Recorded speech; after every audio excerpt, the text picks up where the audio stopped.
malam semuanya, balik lagi di Ada Celotehan dengan episode terbaru yang kali ini kita bakal ngebahas tentang budaya Turki lebih dalam lagi bersama pakarnya, enggak deh, bersama kita yang emang udah tinggal di Turki, Cida.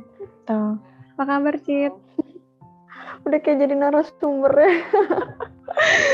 Baik. Oh gimana? Alhamdulillah baik. Nah, kan kita pengen ngebahas tentang budaya Turki ya. Kemarin itu aku sempat lihat video, jadi ada dagang di Turki, dia jualan roti, bapak-bapak, kalau nggak salah.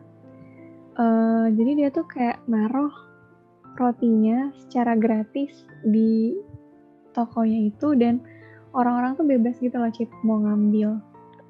Oh, kayak di depan tokonya gitu ya? Di depan tokonya, dan kayaknya Tahu. mungkin itu kayak juga ada titipan dari orang gitu nggak sih? Kayak dia beli terus dilebihin dan sengaja ditaruh di depan tokonya. Nah, emang sebaik itukah orang-orang di sana gitu? Karena apa ya? Kan bisa aja ya orang ngambil 2 kali gitu-gitu loh, berlaku curang dan sebagainya. Itu gimana? Iya sih bener. Maksudnya kemarin kan emang lagi viral ya di Indo emang lagi banyak banget video-video gitu berkeliaran dan aku lihat gitu. Oh, lagi rame banget di Indo kayak gitu video ini ya, dari para nenek moyangnya udah ditanamkan bahwa emang mereka tuh harus saling memuliakan orang-orang yang kurang mampu, orang-orang yang pelajar segala macam kayak gitu loh. Yang emang ngambil itu biasanya emang orang-orang yang butuh gitu, dan dari pihak tokonya pun kadang ngasih juga kayak gitu. Tapi nggak tahu ya, maksudnya kalau dari sekarang kayak gini dengan keadaan lira yang lagi turun kayak gitu, turun kan banget masalah ya tuh. Sampai banyak kejadian ini, kejadian di toko-toko itu orang-orang kayak pada maling gitu loh. Karena emang harganya tuh semahal itu. Jadi pada mahal ya. Wajar sih, mungkin, tapi masih ada, walaupun sekarang udah mulai normal lagi ya, udah mulai naik lagi di lira. Semoga aja orang-orang kayak gitu tetap masih ada. Cuman setahu aku Turki itu emang memuliakan manusia seperti itu. Nah, tapi kalau bahas tentang roti ya, jadi roti itu ternyata nggak cuman dikasih ke yang namanya manusia doang. Jadi dulu kan aku pernah kerja di restoran juga ya. Jadi kita tuh kadang kalau buang roti atau makanan-makanan yang nggak habis biasa kan ya ke tempat sampah kayak gitu. Kalau mereka nyebutnya itu dosa gitu. Jadi kalau roti terus bentukannya pokoknya entah mau roti kering, roti basah atau apa, itu mereka selalu pisahin tersendiri karena itu ntar buat makanan hewan-hewan yang lagi di luar di jalanan kayak gitu loh. Jadi setiap hari selama aku kerja itu emang selalu disisihkan roti-roti itu buat hewan-hewan yang di luar gitu. Aku dimarahin waktu itu setiap nggak sengaja kebuang roti. Karena nggak tahu ya, di Indonesia kan kayak gitu. Jadi aku nggak biasa aja kayak tahu dibuang. Akhirnya jadi dari situ aku ngerti nggak boleh nih, dosa. Jadi selalu nyisihin kayak gitu. Nah terus juga bahas tentang hewan. Ini ada cerita juga. Oh ya, kemarin tuh jadi aku tuh lagi project ini juga. Lagi project translate buku yang namanya yayasan-yayasan atau wakaf-wakaf wakaf-wakaf dalam sejarah yang menarik kayak gitulah. Jadi wakaf ini benar-benar menarik. Nah, salah satu ceritanya itu adalah jadi kejadian ada anak-anak yang pergi ke rumah kakek neneknya gitu. Sana mereka musim panas tuh kan lagi musim cherry juga. Musim semi sih, musim semi. Nah, musim semi itu musim cherry. Nah, terus ketika anak-anaknya disuruh ngambil cherry, disuruh jangan ambil semuanya gitu. Sisain. Kenapa gitu, anak-anaknya pada bingung. Coba kalau kita kan, kalau aku ya, maksudnya kalau aku pengen ngambil semuanya gitu. Rasanya sayang aja lihat cherry masih bergantung di pohon, tapi mereka tuh pada jawab kayak sisain buat hewan-hewan kayak burung segala macam. Jadi sisain buat hewan-hewan dan sisain buat orang-orang yang nggak punya kebun atau orang-orang nggak punya pohon itu gitu. Jadi karena kalau misalnya aku nggak punya pohon ceri ya, terus tetangga aku punya pohon ceri, dan jadi tetangga aku ini emang sengaja nyisain buah cerinya di pohon biar aku ntar bisa ngambil tanpa aku minta kayak gitu. Oh, jadi emang ngambil sengaja sendiri pun nggak didesain apa-apa gitu ya? karena emang sengaja disesain gitu loh. Karena mereka tahu kalau kita minta itu rasanya tuh kayak malu gitu. Makanya mereka sengaja kayak gitu. Walaupun sekarang nggak semuanya kayak gitu ya, tetap aja masih ada yang kayak anak-anak kadang ngambil di pinggir jalan dimarahin kayak gitu. Cuman ada orang-orang kayak gitu. Baik gitu. Makanya sebenarnya ini juga jadi apa ya? Jadi patokan buat aku juga ke depannya. Oh, ini harus disisain setengahnya buat hewan, buat manusia segala macam kayak gitu. Oh, tapi Gitu. aku penasaran sih. Kan kamu kayak Apa? udah pernah kerja di resto gitu ya, terus ibaratnya selama kerja udah terbiasa buat misahin sisa makanan kayak gitu. Terus ngasih makanannya tuh gimana? Apakah ada wadahnya tersendiri atau langsung ngasih ke hewannya langsung? Enggak, jadi langsung dalam satu kresek gitu biasanya. Satu kresek semua jenis roti dimasukin, udah dikasih di bawah pohon biasanya dikasih. Karena emang anjing-anjing sama kucing-kucing kan di mana-mana ya. Oh, BTW juga anjing kan mazhabnya beda kita sama mereka. Kita Syafi'i, mereka tuh Hanafi. Mereka kalau pegang anjing pun gak masalah gitu. Makanya anjing di mana-mana berkeliaran juga. Kayak gitu, anjing juga makan kayak gitu-gitu, Mbak. Iya, aku juga gitu. sering lihat video di Turki gitu ya, kucing dan anjing di sana tuh pada gemuk-gemuk dan pada sehat-sehat gitu loh. Walaupun mereka hidupnya di jalanan. Bener, karena gitu kali ya.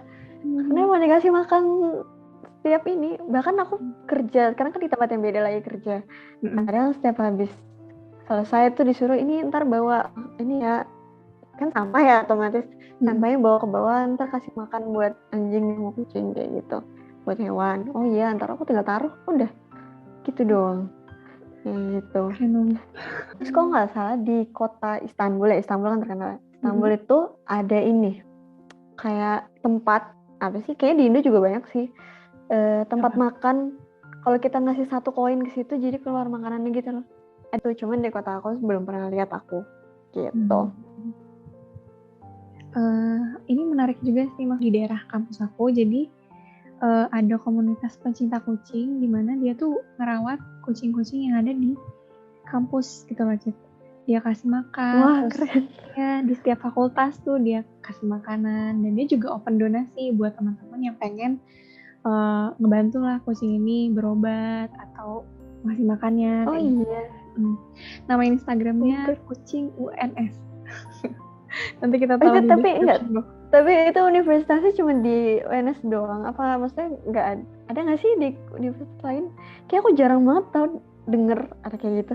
Aku kurang tahu ya. Aku cuma tahunya di kampus aku waktu itu. Dan dia pun ngebantu gitu loh, Cid, kalau misalnya ada kucing yang sakit, dia bawa ke dokter dan selalu diupdate gitu loh progresnya di Instagram. Keren. Iya, itu menginspirasi banget sih. Iya, keren banget. Oh iya, ini juga ada satu hal lagi yang unik, Al. Jadi kalau kita kan kalau berita-berita di Indo kan isinya kayak apa ya? Seputar kota-kota Indonesia atau enggak kadang juga ada berita-berita luar negeri kayak gitu nggak sih? Kalau misalnya refreshing nggak terlalu berat ya nggak sih? Nah, tapi kalau di Turki refreshingnya tuh berita-berita yang kayak seputar kucing, anjing, kayak gitu-gitu. Yang gimana? Itu berita. Jadi kayak entah kucingnya lagi ngapain gitu, itu di videoin. Aku kadang kayak geleng-geleng kepala sih.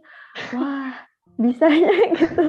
Berita kayak gitu ya. Mungkin saking negaranya emang sesayang gitu sama kucing sama anjing. Makanya sampai diberitain hal kayak gitu.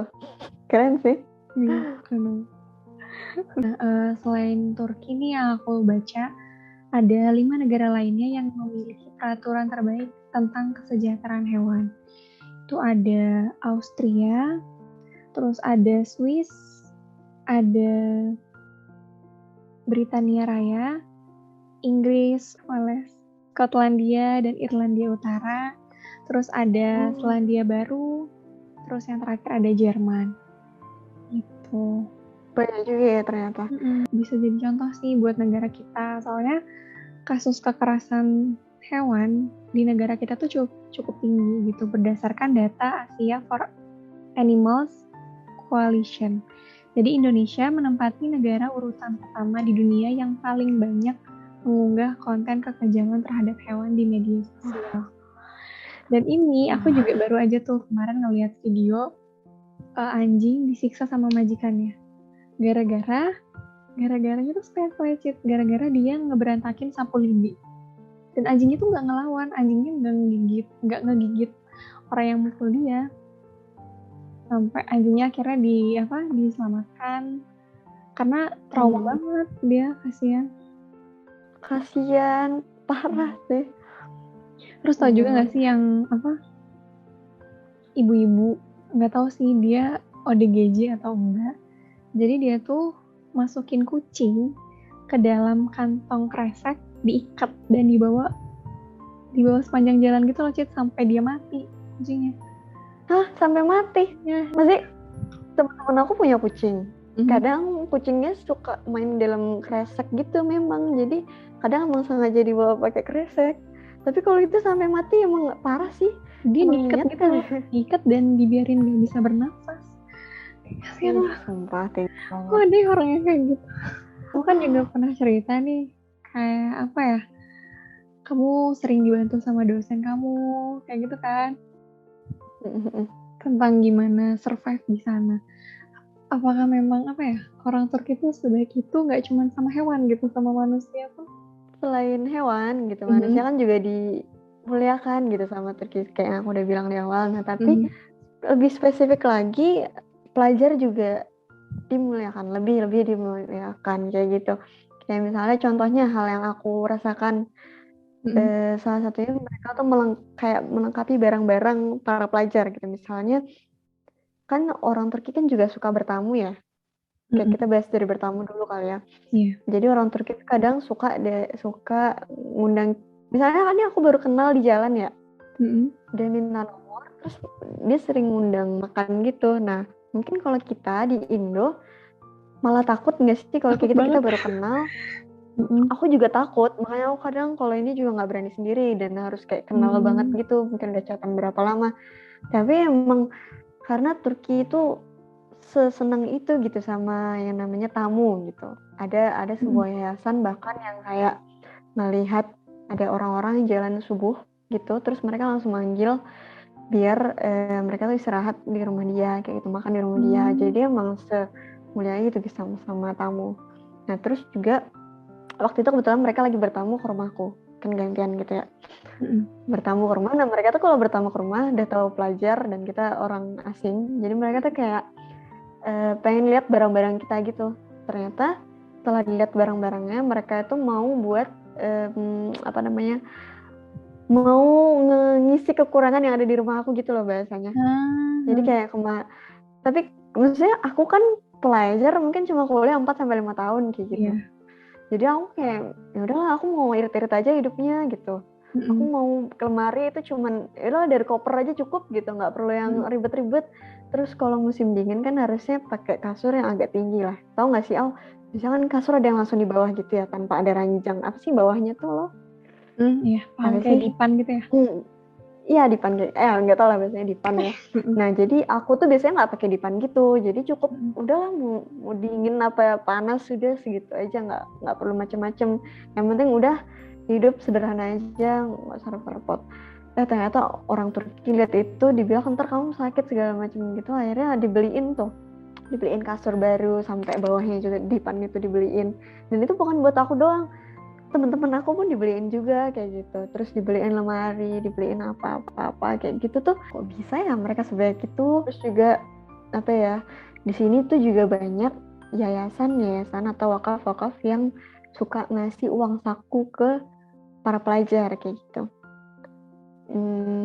Aku udah ngikutin 2 yayasan, 2 wakaf yang kayak gitu. Alhamdulillah dapat juga gitu uang sakunya. Kalau wakafnya di sini misalnya modelnya tinggal kayak dengerin ceramah kali, kayak gitu doang, ceramah Islam kayak gitu doang. Beda-beda sih tergantung wakafnya, wakaf apa gitu. Dengerinnya kayak ada syaratnya, nggak harus berapa kali atau gimana? Iya, biasanya ada yang kayak seminggu sekali, ada yang 2 hari seminggu kayak gitu-gitu. Tapi cuman dengerin aja, dan kadang tuh juga dikasih makan pagi. Udah. Jadi kayak kita tinggal duduk manis denger. tiba-tiba dapat uang saku gitu doang. Banyak banget Walaupun nggak sebanyak di sana ya. beasiswa, iya. Walaupun nggak sebanyak beasiswa pemerintah gitu, tapi ya lumayan lah buat nambah-nambahin ini uang jajan gitu. Aku penasaran nih, hal paling unik dalam memuliakan makhluk hidup di sana tuh apa aja sih, Cid? Kan tadi kamu udah nyebut Kalau yang lain-lainnya tuh, ada lagi nggak yang paling unik? ada, jadi dari yang project aku translate itu aku nemuin beberapa wakaf yang aneh tapi hal yang baik kayak gitu. Nih, yang pertama orang cacat sih, jadi orang-orang difabel. Bukan aneh ya kalau yang ini itu emang hal yang baik gitu. Tapi kalau di sini kan lebih kayak di sini tuh bener-bener banyak ya orang-orang difabel, entah karena di sini nggak disembunyiin, maksudnya ketika di sini mereka tuh punya anak-anak difabel, mereka tuh biasa aja gitu, kayak normal aja. Kalau di Indonesia kan yang aku lihat sih ada yang kayak disembunyi-sembunyikan gitu ya, malu lah atau apa. Kalau di sini tuh bener-bener kayak dihargai, dimuliakan kayak gitu loh. Kayak di jalan dikasih jalan khusus buat orang-orang yang difabel.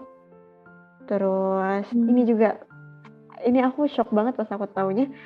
Jadi ternyata kalau misalnya ada satu keluarga yang punya anak difabel, ketika dia mau beli mobil, itu mobilnya jadi diskon 50%. Jadi dia ikut dalam memuliakan orang difabel gitu. Jadi kayak segala-galanya jadi murah gitu loh, karena itu dia memuliakan orang difabel itu. Itu.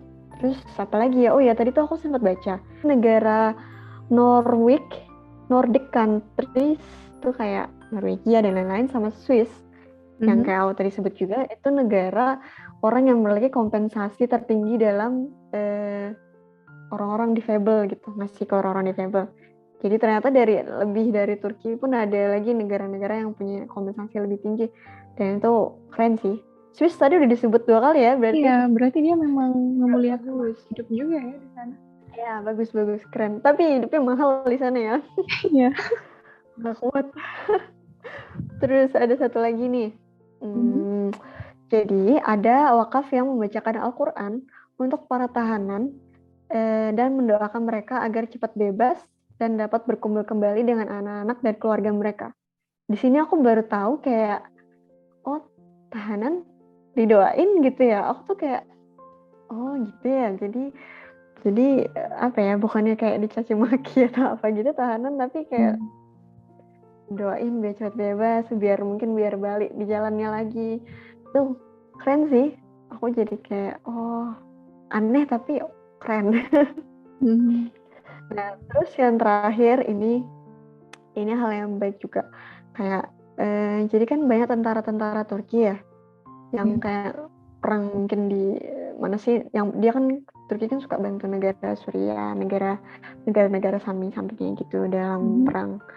Nah jadi kalau ternyata mereka syahid, itu jalanan penuh sama orang-orang yang nganter mayatnya orang syahid.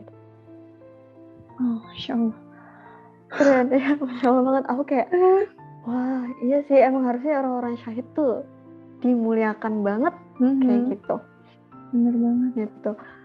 Terus juga beberapa orang-orang yang syahid ataupun para ulama-ulama atau siapapun itu, mereka biar namanya terus dikenang, terus didoain, mereka tuh bikin ini keran-keran di pinggir jalan, tapi kerannya tuh buat air minum, buat air minum bisa, buat bisa gitu. Jadi dan itu tuh ada di mana-mana, karena emang setiap ada yang meninggal syahid mungkin itu tuh dibuat gitu.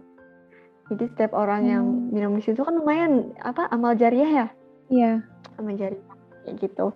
Terus juga selain manusia kan bisa kucing, hewan-hewan kayak gitu minum juga di situ. Terus kemarin aku juga ada lihat ternyata di kuburan, nggak tahu kuburan siapa, dia di kuburan itu dipasang kayak mangkok gitu loh. mangkok gitu nempel di kuburannya, terus tinggal dikasih air di atas kuburan itu. Lumayan jadi amal jariah juga buat orang yang meninggal itu. Kayak gitu. Iya benar-benar. Kayak apa ya? Mereka tuh orang-orang di sana sangat memanfaatkan berbagai celah untuk berbuat kebaikan gitu. Iya benar. Kayak selagi hidup tuh banyak-banyakin ini kebaikan. Jangan mentingin untuk harta hal-hal gitu. yang mungkin kita sebelumnya nggak kepikiran gitu. Iya benar. Makanya aku kayak alhamdulillah banget ternyata kalau di Turki tuh aku jadi ngelihat segi apa ya Islam yang beda lagi gitu, yang bisa dibawa ke Indo juga diterapkan ke Indo kayak gitu sih. Dan teman-teman di situ pun bersyukur gitu ngedengerin cerita ini. Kayaknya segitu dulu aja nih pembahasan kita tentang budaya Turki di awal. Nanti insya Allah bakal kita bahas lebih jauh lagi dan lebih hal yang berbeda dari Turki gitu. Semoga bisa berguna. Iya, pasti berguna. Ya kalau gitu semuanya, dadah. Dadah, see you next time.